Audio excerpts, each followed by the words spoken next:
История о том, как уменьшить наущение шайтана. К одному учителю пришел ученик. «Хазрат, я больше так не могу.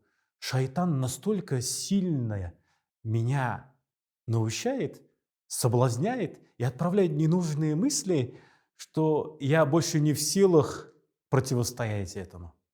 Учитель улыбнулся и ответил: «До тебя приходил шайтан и сказал, что ты придешь с этим вопросом, и ответил на твою просьбу. Он сказал: если он хочет, чтобы я меньше его наущал и меньше его соблазнял и отдалился от него, то пусть больше не приходит в мой огород и не срывает плодов с него».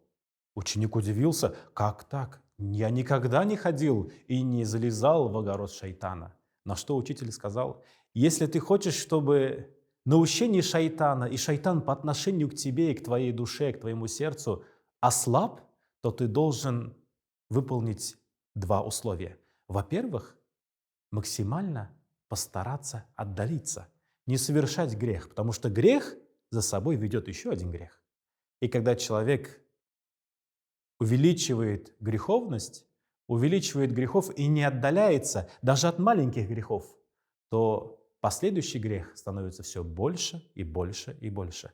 Если тяжело, то пусть обратится ко Всевышнему, Аллаху Тааля. Пусть обратится, чтобы Он дал силы и постараться максимально отдалиться от греховного. Второе условие – это делать как можно больше добра.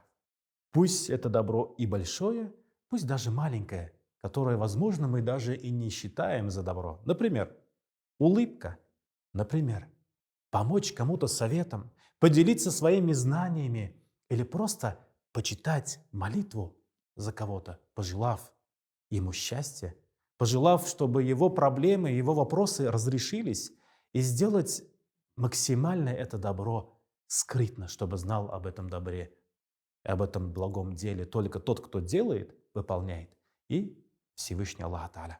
В таком случае шайтан будет отдаляться, максимально отдаляться от твоего сердца, и его наущения будут все меньше, меньше и меньше становиться. Поэтому, дорогие друзья, если хотите, чтобы наущения шайтана максимально отдалились от вас, то постарайтесь выполнить вот эти два совета, два условия, и шайтан станет бессильным по отношению к вашему сердцу и по отношению к вашему духовному состоянию. Саляму алейкум ва рахматуллахи ва баракатух.